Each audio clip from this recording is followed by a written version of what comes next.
Brian is going to just run a little bit late on the short here that time.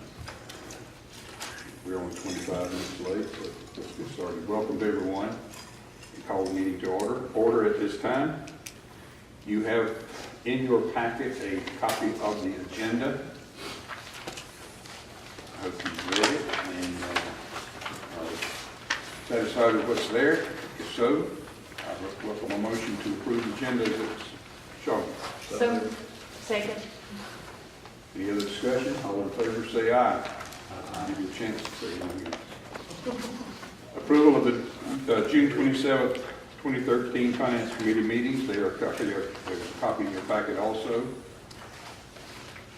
Any deletions, additions, changes? If not, I would accept the motion to accept the minutes. I'll make a motion to accept. Second. And a second. Any other discussion? All in favor of accepting the minutes as they're printed, please say aye. Aye. Motion no. Opposed, no. June 2013 financial reports. Thank you. Lisa, I guess that's you. That would be me. Thank you. I want to start out by saying at the previous board meeting, we talked about doing year-end budget amendments if needed, and there were no further budget amendments needed. So that's why there's nothing in your packet about any budget amendments. So again, we didn't require any year-end budget amendments. So I just wanted to report that back. This is the balance sheet for June 30. There potentially are going to be a few small adjustments to make once we have our audit and have our DMA audit, and I can go into that a little more in detail, but right now this is where we stand for June 30. In our checking account, we had $27.9 million. That's gone up about $3.3 million from the prior month, primarily because of a collection of most of the receivable we had outstanding with the state. So that's why the cash has increased. Our Medicaid risk reserve is at $2,478,000. We continue, as we're required to do by DMA, put 2% of their Medicaid payment monthly in that risk reserve. And it is restricted. We can't access it unless we have cost overruns, and it requires us going through DMA. So again, that's increased to $2,478,000. Accounts receivable, there are two line items I'm just going to look at in combination, the AR and the AR other. That's made up of outstanding balances or money due Smokey. Some of it's from the state for federal non-UCR. Some of it's three-way hospital payments. We have some provider paybacks that are also set up in there. That's down $2.9 million from the prior month. So at the end of June, Smokey had total assets of $35,260,000. Liabilities at the end of June, our accounts payables, excluding our estimations for claims, is $3,030,000. The estimation at year end for what we owe for state-funded services is $535,000, and for Medicaid, $7.6 million. And again, just as a reminder, IVNR is incurred but not reported. Those are services that we estimate to have been provided, but Smokey has not yet received the bill for. That's an estimation. This is the first year that we will have an audit where we've been under Medicaid waiver. That's one of the testing that the auditors will do to make sure that estimation is same. We don't anticipate any changes in that, but we haven't been audited for that yet. Due to the Division of Mental Health, we've had $119,000 on the books that have been an estimation for a number of years that we had estimated to pay back that was not owed back. We adjusted that off, but then added $720,000 on. That's due to the 100% community efficiency plan. That is an estimation of money that Smokey's gotten that needs to go back to the state. There are new rules with this. We don't really have those rules yet. We are working and have been for the last, when I'm saying we, as a finance officer group statewide, working with Les Merritt and others with the budget office to work on settlement rules where, one, it's not at 100%. It's almost impossible to settle at 100%. And I won't bore you with all the mechanics of it, but we don't record everything on a cash basis, nor are we required to. That's how the division is settling with us. To me, to have 100% settlement and utilize 100% of the money, you would have to overspend what you have the way they do it. We're still working with them to get some different settlement rules in place for different things we can allow so we can avoid losing money to the mental health system. I think that's the best way I can say it. We're not there, we're still working with them. They haven't given us, in my opinion, a list of exactly how things will be settled and what's counted and what's not. Fund balance stabilization by state statute, that's down $4.1 million at year end. We have to do a restriction on funding that we have not yet collected because you can't obligate funds that you don't yet have. That's required by state statute. At the end of last year, we had over $5 million in receivable, and because that's down, that stabilization by state statute has gone down to $1.3 million, and what that means, the balance of that rolled into our prior year unrestricted fund balance. The state risk reserve. We previously had, I think it was $448,000 accrued in the state risk reserve, and we were showing it as state risk reserve revenue. When we first went under labor, DNH was supposed to do like BMA and give us 2% over and above our state funding monthly for MCOs to reserve for cost overruns. It was going to be restricted at the LME level or MCO level for cost overruns. No LME has been paid that money all year, and in further follow-up with the state, we did confirm that money would continue to be held at the state level, whatever that means. I don't mean to be critical of the state, Ken, you know that, but it's held at the state level. We took it off our books. We are not going to receive it. Smokey's going to continue to track it off of our books, so if that money really is available and available to us, we will know how much the amount should be. But we took it off of our books. The way we had been accounting for it, it was not in our net come anyway. It was not in our net come after operations. But I don't think when we got an audit, the auditors would allow it to stay on there anyway. Did you have a question or anything about that? Okay. Legal actions, we've got reserved $270,000. A couple of months ago, the board approved an additional $400,000. We used $276,000 this past year, so we've added the $400,000 and taken off what we used. $270,000 is what is available for us to use this year. A lot of that is in our budget for 13, 14, but right now I can't remember how much it is. I think it's $100,000.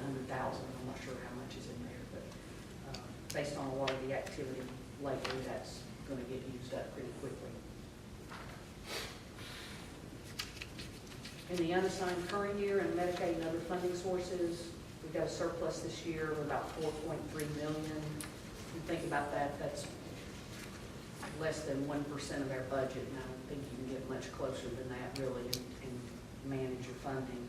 Our prior year unassigned fund balance went up by $4.2 million to 8.3, and again that was the unrestriction of the stabilization by state statute.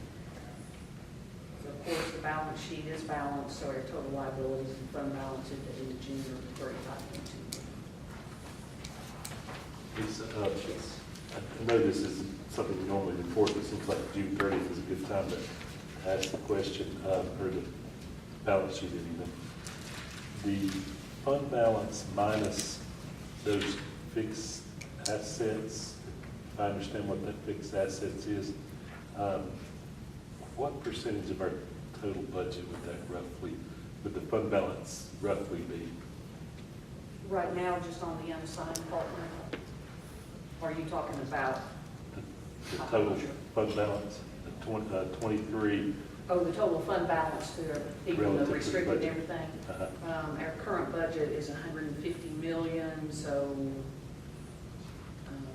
About 16% or something like that? Yeah, I was going to say 18, but it's somewhere in there. And those fixed assets, it's talking about non-spendable fixed assets, that includes building land and furniture and that kind of stuff? Yeah, the non-spendable is anything that we have capitalized less the depreciation that's on it. So under the assets, if you total up vehicles, computer equipment, et cetera, and subtracted the accumulated depreciation, the difference is that non-spendable investment. So if you took off both of those non-spendable items, everything else there, I mean, I know some of it's restricted, but it is an asset that can be used for expenses, right? Except for those first two? Yes, and that first one, that non-spendable prepaid is something that we have already paid, and then we're expensing it monthly. But these others, the stabilization, well, let me clarify, Medicaid risk reserve, to use that, we would have to get approval of DMA. Right. Okay, I just want to be sure. Okay, good. Now, is that the money that's in Raleigh or the money that's with us? That's the money that's with us. I think you may have come in late, Brian, but when I was saying not to highlight you late, that's okay. I got distracted by the fire drill. I have it disorganized. He likes fire trucks. Yeah, I was going to do that. All right, thanks, Ed. I think it was that tall lady with the axe that got it. I got this thing for fire trucks. We removed the state risk reserve from our balance sheet since we are not going to have, we're never going to receive it, nor do we know that we have access to it. And under audit, I think they would not allow that, so we went ahead and removed it. Do you need action on this?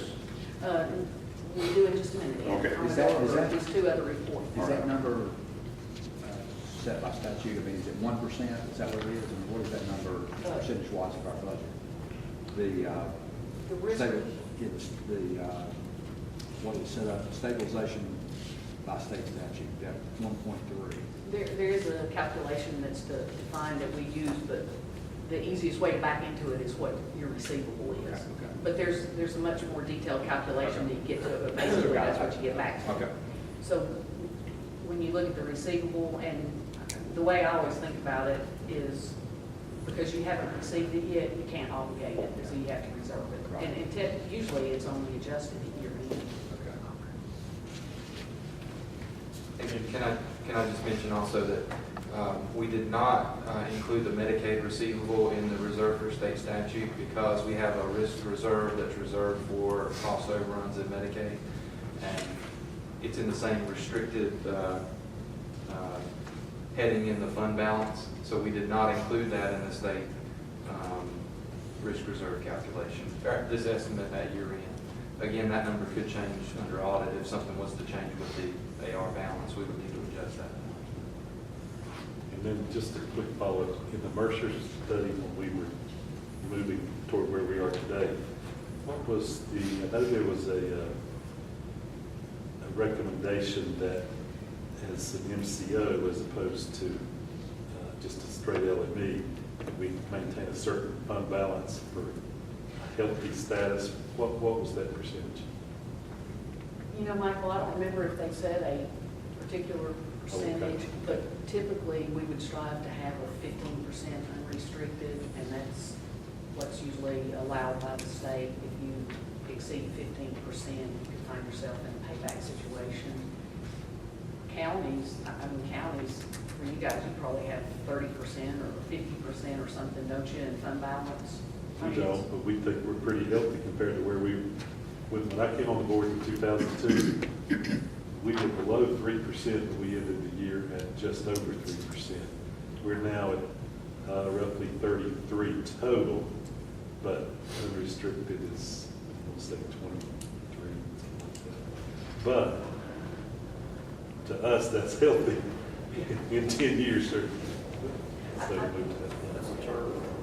Yeah, 2 to 3% to me is way too low, and that's why we're trying to work with DMH, because if you have a 100% community efficiency plan, that means to keep your money, you have to expend it, and there's no way to throw your fund balance back for what you've used to transition to the waiver. So anyway, we'll see where we get to.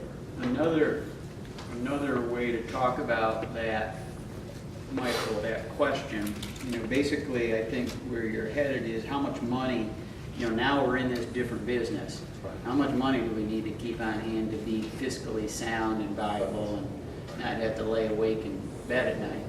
And actually Senate Bill 208, and again, remember, that started off, the intention of that bill, even though we talk about it in relationship to governance and other things, it started off to be the criteria by which the secretary would deem an MCO inadequate, let's say. So there's a bunch of financial calculations in there that are to be done by, well, I mean, they should be done by the state to monitor fiscal viability.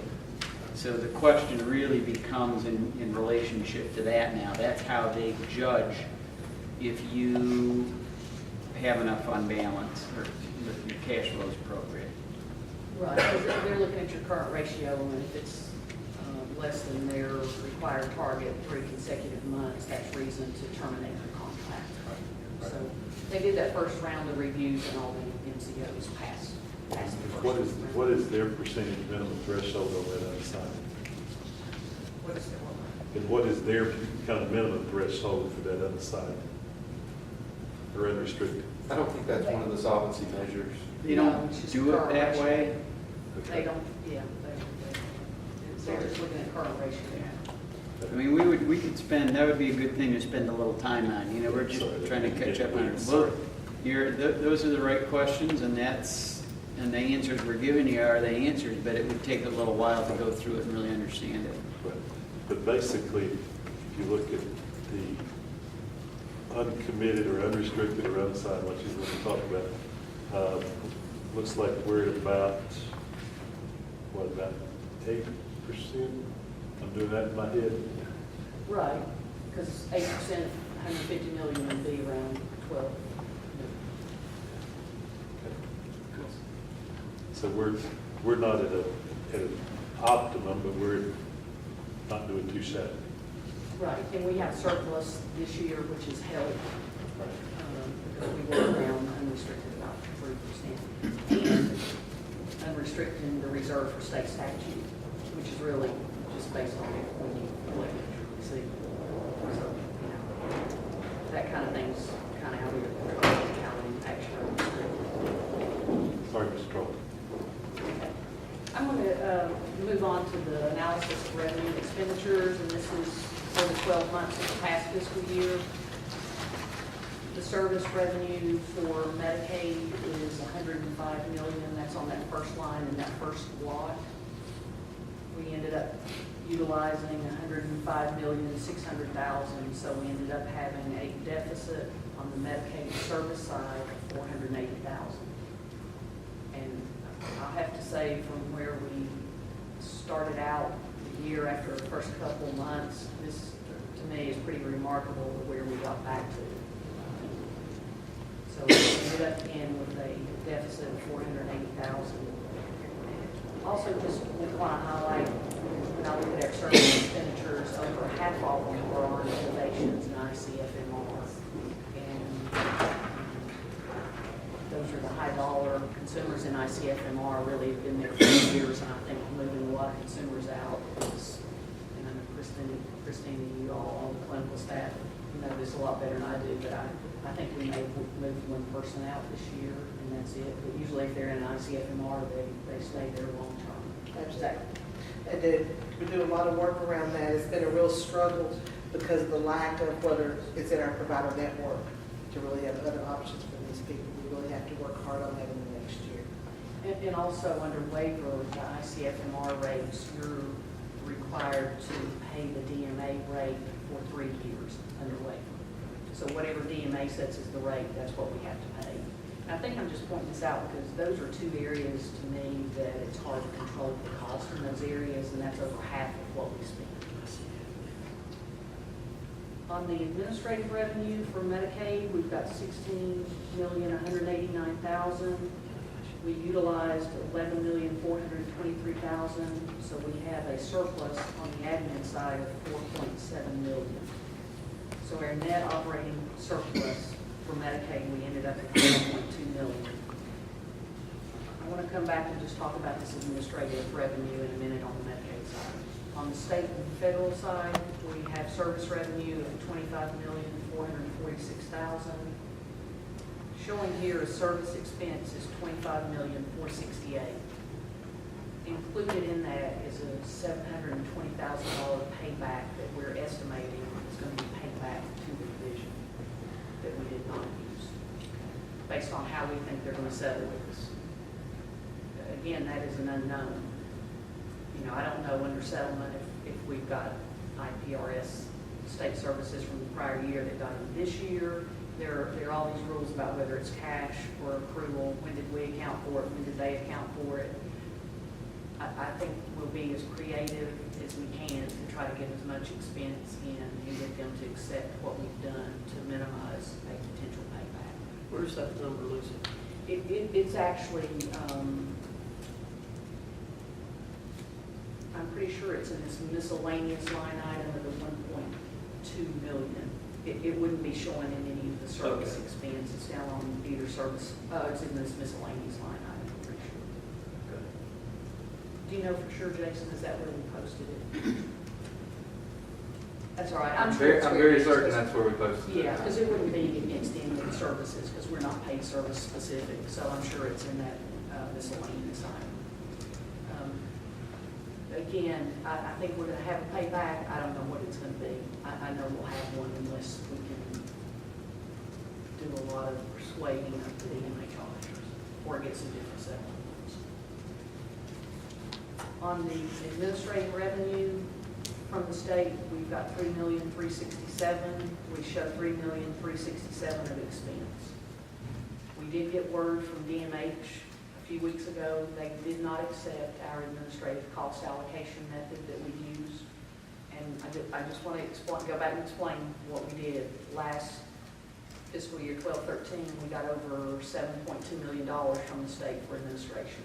We were not under labor. That's how much it cost us to administer the state funds and carry out those functions. This year, from the state DMH, we're getting $3.4 million. So we worked with DMA to say, look, it cost us $7 million a year before. We're carrying out the same function, so we want to charge 100% of our state dollars, state expense against the state dollars, and we will charge $3 million there and the rest of Medicaid, because we felt like we could justify doing that. So we worked with DMA. We did not work with DMH. DMA approved it. We talked to DMH about what we were doing, but right at year end, when they have to approve it, they did not agree with the methodology we used. They feel like we can justify doing this. They've suggested different ways to do our cost allocation method. There are 3 or 4 ways to do it, and I won't get into all that. But we're going to go back and see what we can do and who can be costs there that we can show us nothing but state to try not to have a payback on admin dollars.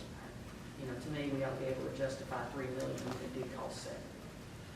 I don't know what they'll accept. Well, and nothing, and we haven't stopped doing anything. No. No, so we've got to just figure out what they will accept to say, yes, it would still cost us $3 million. If they took all of the Medicaid away right now, it would cost us a heck of a lot more than $3 million to do what we're required to do on the state side. So, And Lisa, please correct me if I'm saying something's not correct here, but I believe the communication said that they were accepting it for this year, and we did not have to go back and restate for the first year of Medicaid. we don't have to go back and restate our financials, but with DMH and the settlement, we have to show Okay. how this is used, was my understanding from when we had the call with the budget office, because they said they felt like surely we could substantiate that. Well, I'm like, okay. And I think we can, whether or not they accept it. So I think what we've tried to do as a finance officer group is work with the budget office. There's a new person in the budget office that is working with us, Les Merritt, who I think he used to be the state auditor. Is that right? State auditor. And he is very supportive and trying to work with us so we don't have money revert back to the state. So anyway, we have folks to be able to do that. If we have to restate our financials and shift some of the expense to the state side, the bottom line will change because of some of the payback. So as soon as we know, as soon as we have the audit, of course, I'll bring back the financials. It'll be in our year-end audit, and we can inform the committee if we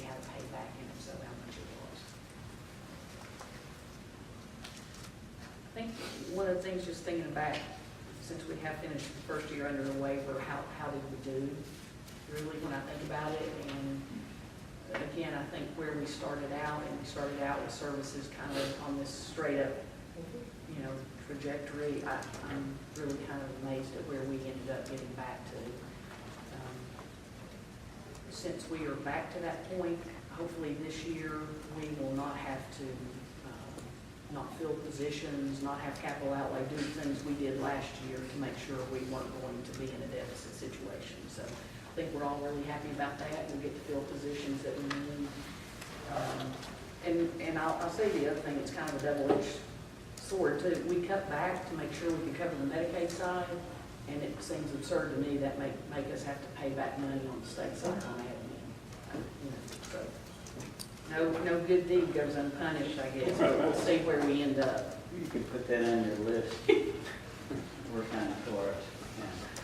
Yeah, thank you. So, and I will say the budget office is really trying to So work that with us Peter through said this. Got one more report in, and then we can get a motion. This is on the Medicaid budget to actual, and this is for the 12 months of the Medicaid waiver. And you can see on here the services that we really talked about all year, the ones that continue to exceed the budget with now ACT is kind of in there, but it's the long-term residential, PRTF, which is higher level residential for children, a little bit on case management, some on ACT, and I don't think we really adjusted our ACT budget when we got the money for the transitions to community living, even though we increased ACT service, so I think that's right, that one's gone over. And then also children's services, MS multi-systemic therapy and intensive in-home, and then partial hospital and day treatment. So those are the ones that continue to trend over, and also innovations ended up being some of them. I think innovations is another hard one because you're funded on a fiscal year. All the consumers' plans are on different 12 months. It starts the month after their birthday. So their plans are on a different year. So you may have vehicle modifications and other things that are one time and they get in one fiscal year and not the other one. So that one's going to be hard to really manage and stay within the dollars. Those are the June financial reports. If I entertain any other questions, if there are any, if not, Ed, we need a motion on that, please. A motion that we approve the June financial reports. So moved. And a second?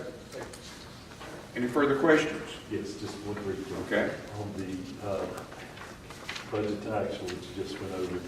I know that this is year-ending, but we compared this year's budget back, when do we start? Like February, March timeframe?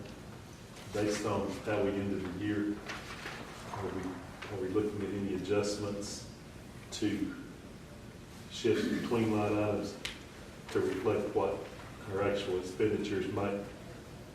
In other words, if we're consistently going under budget in contracts inpatient, but we're going over budget in like PRTF, for example, are we going to shift any of those now midstream or not? Well, you got to remember where we're headed to a consolidated new capitation. So, based on the utilization that Western has, which, we're trying to get our arms around, I don't know how this would look. Well, actually, starting for July 1st, it was shifted anyway based on the clinical UN plan and how they planned on authorizing services and trying to shift things from PRTF to behavioral health long-term. Is that not correct, Jackson? That's correct. It all got shifted in the service management group for the budget that was adopted on July 1st. So all these numbers will look different when you get Yeah, I guess I knew that there was, because that's what I was thinking about. We usually have the meetings in our regions and so forth, but I know there's a lag between there and when we actually see how we ended the year, and I didn't know. But I'm good with it, that's fine. Sorry, Mr. Chairman. Any other questions? All in favor of the report as it was presented, please say aye. Opposed, no. Carries. Before we go to the next item, Lisa, I failed to recognize the young lady sitting at our table here this evening. And Jay, would you give us a report on who you got with you today? This is Bonnie Claxton, like Allison. She just finished taking the bar, and I just employed her. And she's here just to see what we do. Very good. And she's also, just like Allison, I sweat. apologize to you for not recognizing you at the beginning of the meeting. Well, after this, you better hope she comes to work tomorrow. Okay, item number 5, the financial dashboard. That's going to be, Do that. The first one I'm looking at is the budget versus actual year-to-date revenue. And really what this is just displaying is in a graphical representation of what Lisa's just gone over. But in B services, the year-to-date actual for revenue was actually over what we had budgeted, and that was displayed in the last spreadsheet. Also in Medicaid C, which is the innovations waiver, revenues were slightly above by about $140,000 for the year. For B3 services as well, there was a slight difference, a slight increase. And overall, it was approximately a $1.3 million difference. What that's attributable to is an increase in population over what we had projected on the initial budget. And that fluctuates somewhat throughout the year, so there's going to be a little bit of variability within our county. So this is the Medicaid eligible population change. On the back side of that sheet is another representation of revenue. This is by funding source, not just Medicaid. We went over the Medicaid in total, but the state funding was slightly under. Administrative revenue was slightly higher than budgeted. Other local was lower, and the risk reserve revenue was slightly lower. Overall, the total revenue was slightly under, and that risk reserve revenue is a little bit misleading because we probably budgeted in the state risk reserve revenue when we look at that. So as we pulled that off the books, that would not be reflected. The next one is the Smoky Mountain Center expense ratios. You know, we've been presenting these throughout the year. I think the key one that DMA looks at is our medical expense ratio on the first page. This is the representation of expenditures to funding. And as you can see, and it's reflected in our income statement, we have been spending above what our revenue was for the year, the entire year. We've gotten closer to operating within that funding for services that we receive from Medicaid as we've gotten closer to the end of the year. And I believe now we ended the year within $400,000. The state and federal funded services, we've stayed under our service revenue for those and the delivery of those services. That was the business that we had been managing before. Other local funded services were slightly above. The total administration, we've operated well below what we had anticipated and budgeted for. This was due to having to make up the deficits on the service side and making cuts on the admin side to help make that up throughout the year. And this is the large part of the surplus. Actually, it accounts for all of the surplus at year end. Comes from the Medicaid and admin side. Questions about any one of those? Okay. The next one is the Medicaid paid claims. And this is, again, just a graphical representation of the expense represented on the income statement. And it's broken out by actual paid claims, meaning a check or EFT out the door to a provider, and the portion of that which is IBNR or included in the incurred but not yet reported. So for inpatient services, year-to-date actual is comprised of approximately 3.6 million in actual paid claims, with 600,000 being included in the incurred but not yet reported measure. Community support,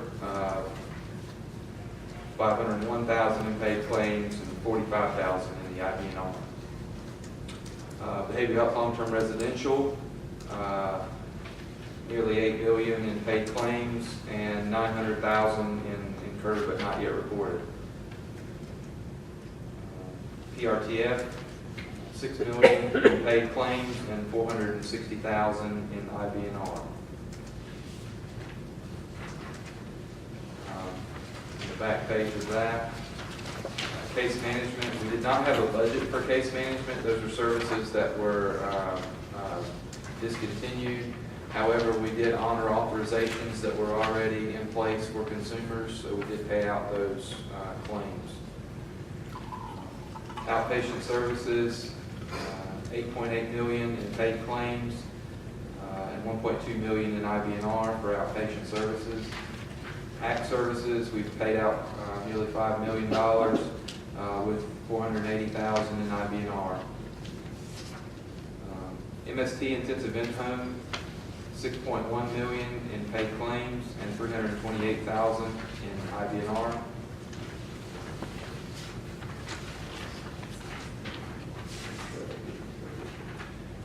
Partial hospitalization day treatment, 4.2 million in paid claims, 206,000 in IBNR. PSR services, 1.5 million in paid claims and $74,000 in IBNR. 878,000 in crisis services paid out with 78,000 in IBNR services, 22.5 million in paid claims and 616,000 in IBNR. On the back side of that page, innovation services, we've paid claims of approximately 30.5 million, and with an IBNR of 2.5 million in innovation services. As Lisa mentioned, innovation services and ICFMR services represent a large portion of our budget, what we paid out. B3 services, there's 69,000 in paid claims and 11,000 in IBNR.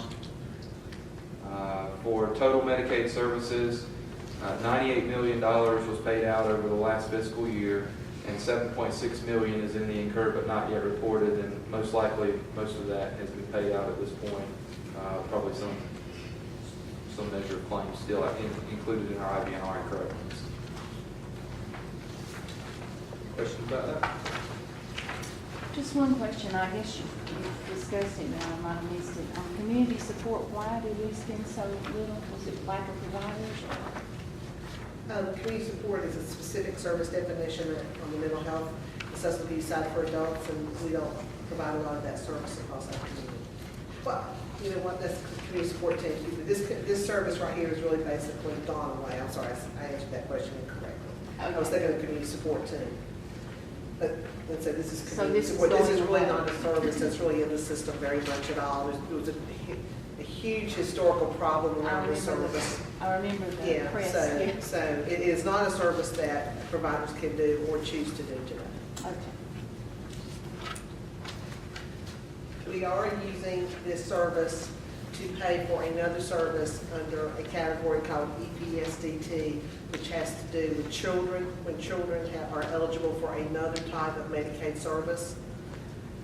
It's a little complicated to try to explain, but we are using that to provide a service for children with mental health in our western counties with youth villages on a program called Intersect. And that service matches some components of the service community support, and we can do that under the Medicaid policy. So that's why you do see some dollars in this area. The actual service itself is not being provided, but we are using it to fund another service, which is totally appropriate, totally approved by DMA in regard to meeting some children's needs that we have.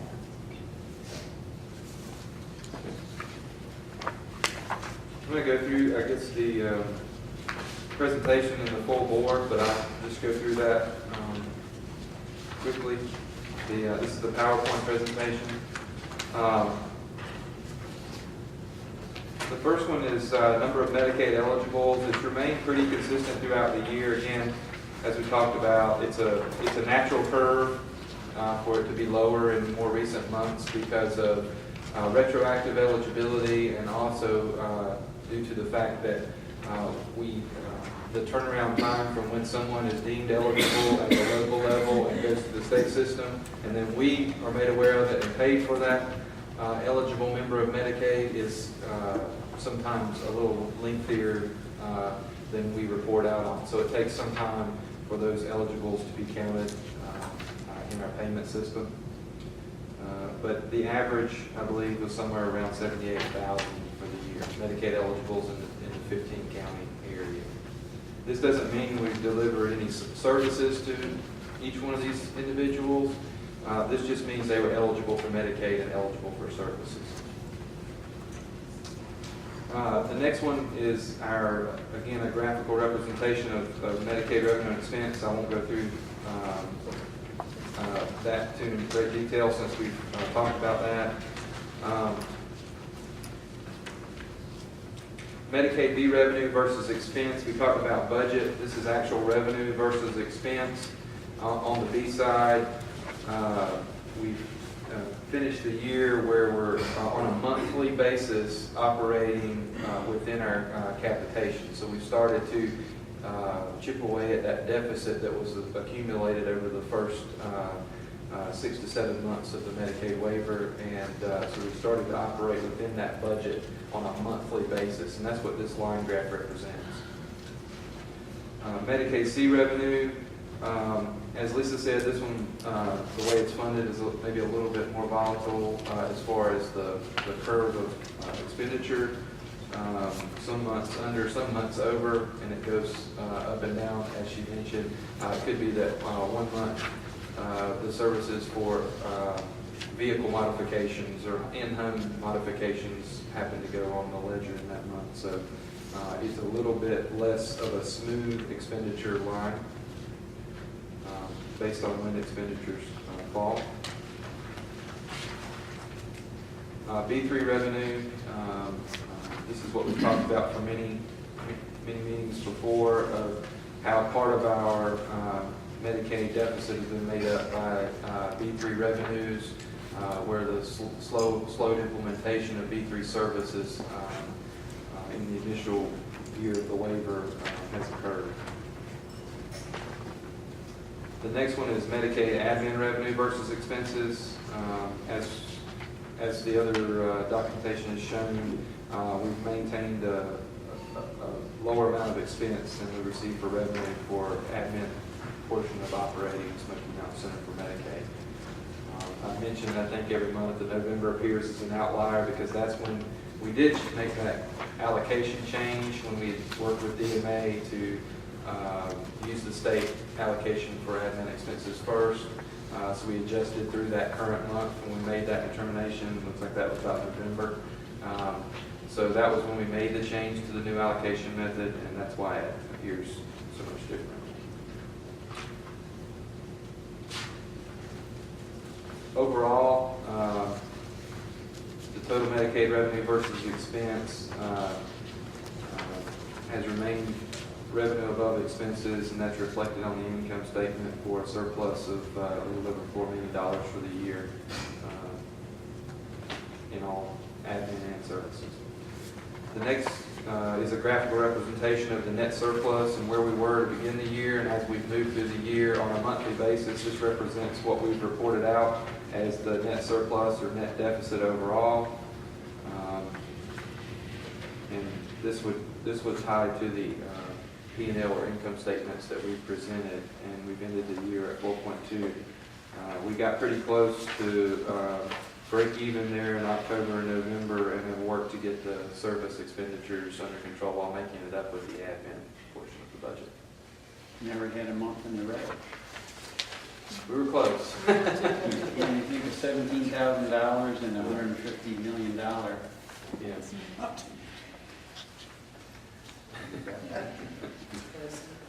Yeah.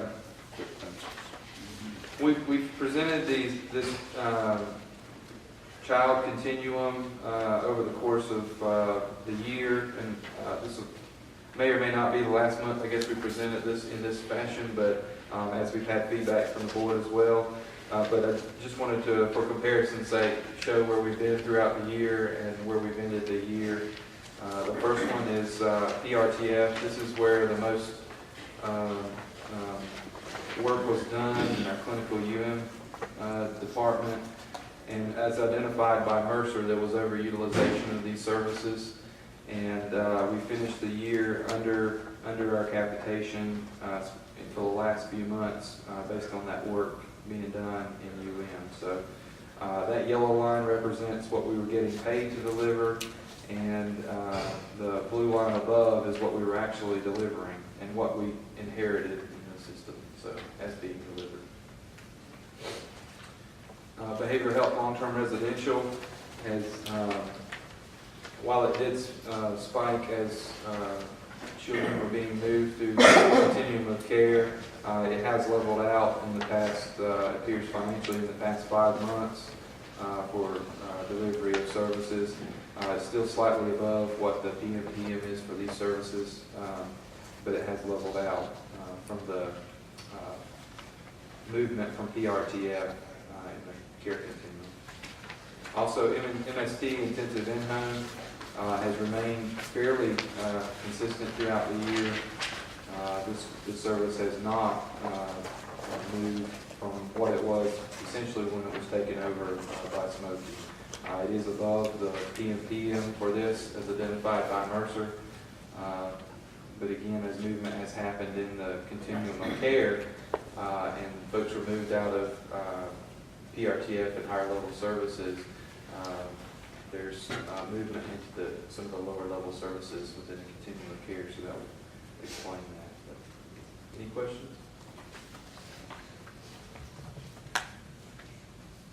Okay. Thank you. Item number 6, the June 2013 Employee Benefit Plan. On the employee benefit fund, we ended the year with $1,015,000 in total assets and $19,000 in liabilities. We had a net loss for the year of $272,000, and just as a reminder, this is the internal service fund that was continuing to pay the health and dental claims runoff for the year after we ended being self-funded. There was $150,000 that helped pay premiums of staff for their health insurance, and there was $125,000 paid in claims runoff. When we first talked about this at the beginning of the year, the insurance actuaries had estimated a much higher amount for a net loss here than we actually ended up with. So I think we ought to probably just leave this money sitting in the internal service fund, one, to make sure we're not going to go back to self-funded now that we're going to have 400 employees. Because, you know, the more employees you have, the more viable it is. So until we do some evaluation on where our health plan's going, I would recommend we just leave this sitting here. It doesn't hurt anything to leave the internal service fund there for right now. So again, we've still got a little over $1 million there. Do you need a motion or anything like that for leaving it in there, or? Yeah, and I think we always just get a motion on the presentation of the financial statements. So Okay. I think we probably should do that in. You heard it? Do I hear a motion to approve? So moved. Second? Second. Got a second? Any other discussion? Not all in favor of what has been presented to us regarding the Employee Benefit Fund, please say aye. Aye. Opposed, no. Passed. Item 7 on our agenda, 100% Community Efficiency Plan. This is really just to give an update, and we already talked about it a little bit earlier in the meeting, but it's again, is where the division is going to have a settlement with us on the use of the state funds, and because of the way they measure it on a cash basis, and that's not the way we account for things or manage things, I think we will have a payback. We were trying to work with the division to get some different settlement rules in place, and I'll just give you one example of why this is hard to settle on a 100% basis. Providers, we authorize services on the fiscal year, and that's kind of how we manage the funding and get our funding. Whatever we authorize, April, May, June, whenever, they can still bill it in July and August.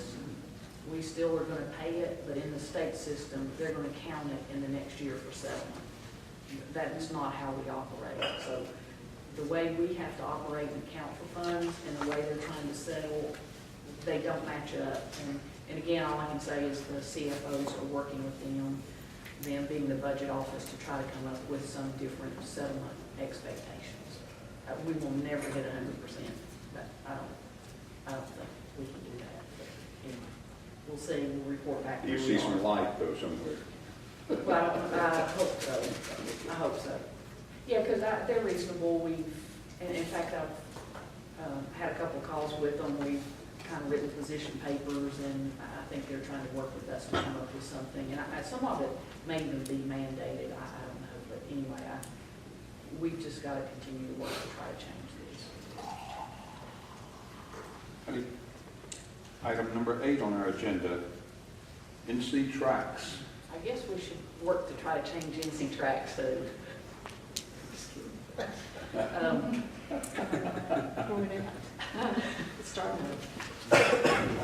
NC Tracks is a new state billing system that we have to bill all their state funded claims to. It used to be IPRS, and I know you've seen a lot of articles about NC Tracks, but there are still a lot of problems with it. And for Smokey, just one of the problems is NC Tracks sends us information on who we're getting paid for the Medicaid waiver.